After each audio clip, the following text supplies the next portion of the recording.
I understand the game, I know the game, I certainly know the Devils organization, having played for the team as long as I did, 20 seasons, and been in the organization for 20 plus. So I think it did, but that was something after my career I was nurturing a little bit, and even during the last couple years of my career, did some radio stuff in the off season, and thought that maybe be a path I'd like to go after my playing career.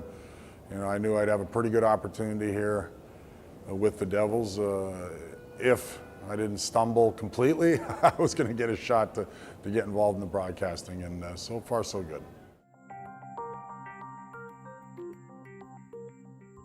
I was skeptical at first because I had to have a player schedule again, traveling. I did the analysis prior for about 5 seasons, or maybe even a little more, 8 seasons, before I went into doing the color commentating for the team. And I didn't have to travel as much. I did mostly home games in close proximity in the New York area. But once the opportunity came and I knew Chico was coming in, he had talked about it for 3-4 years. He says, "You ready to step into my shoes when I retire?" And I said, "Well, we'll talk about it when we get there." And it's been a nice transition. It's something that I was a little skeptical at first, like I said, but I've really enjoyed it. And second season's getting a little more comfortable for sure. But like anything, it's a transition, and it took some time.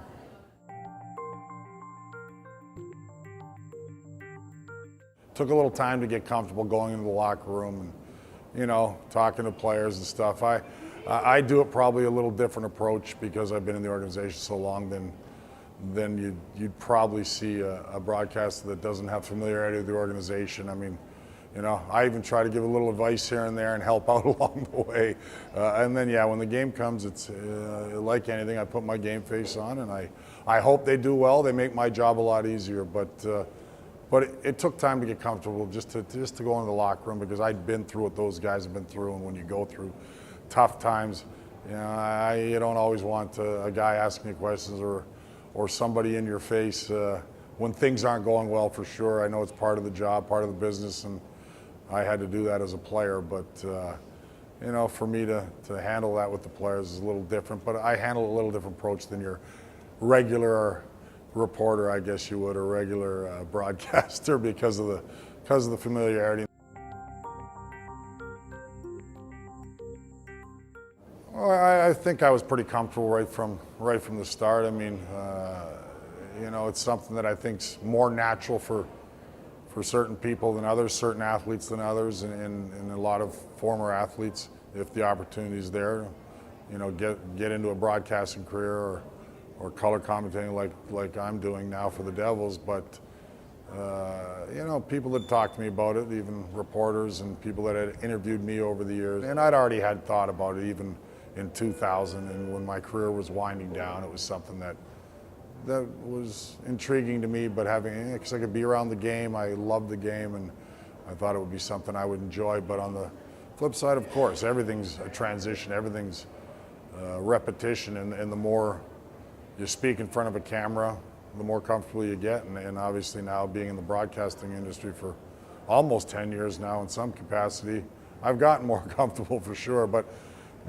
it did help as a player when you're in front of cameras, in front of reporters all the time. I think that helped make the transition a little easier.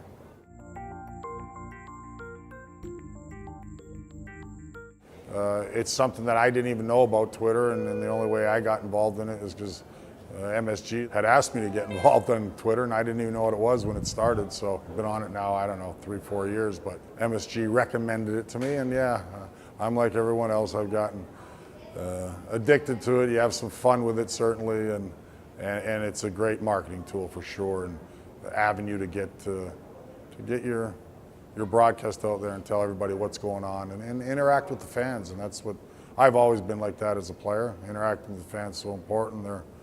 They mean everything to any sports, any athlete. So it's been fun. So I get to interact, and they ask a lot of interesting questions for sure.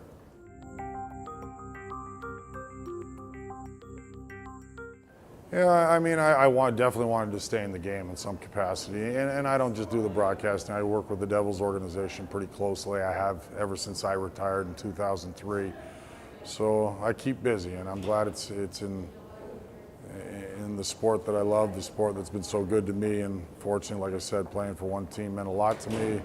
The loyalty with the organization from them, and certainly I hope the loyalty I've given them. So I knew, you know, I'd get an opportunity in some capacity. The broadcasting was the first and foremost what interested me. Would coaching have interested me? As soon as I retired, I didn't think so, but more, you know, more front office position, more about building a team would probably intrigue me more. You know, I still consider myself a student of the game, and regardless if I'm in the hockey operations or not, I try to help out the young kids that are coming in the organization or coming to rookie camp, just by giving any kind of advice if they ask, or if I'm around them, or if I see something when I'm watching them develop as players. And you know what, it feels good just to try to lend what you were taught from veteran guys, and what you were taught for guys that had long careers. So regardless if I'm in that title of hockey ops, I still try to lend that anytime I can to any of the young Devils players.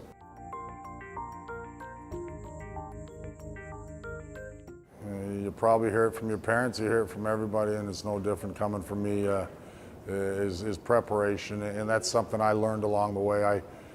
You know, it was a little more of a gradual, maybe even easier transition for me because of my understanding of the game, obviously, and having played it for such a long time. So I didn't really do as much preparation because I felt I knew the game, knew the players so well, because that was just natural for me. I watched so many games. I was a guy on the internet and watching everything that was going on around the league. So I think for me, you know, I learned from being a player, but also now I learned there's a lot more behind the scenes, a lot more with the production and the meetings and things that I needed to prepare more. And I've really done that the last 3 or 4 years, where, you know, you don't want to miss anything. So it's work, study. It's about knowing a little more than the next guy if you can, and just having the information, that's all. So I would just think preparation, have fun, be yourself. That's a big one for me. Probably the most important is be yourself. If you got a emotional personality, which a lot of people say I do, that's what they want to see me bring to the table. At times I would watch other guys that were experienced and real good hockey analysts or broadcasters, and I'd want to kind of emulate them. And nothing wrong with learning from them and taking a little bit from them. So any young broadcaster, anybody in any kind of communications, I would think that you know, it's the preparation, the work, but have fun with it too. Don't put too much pressure on yourself.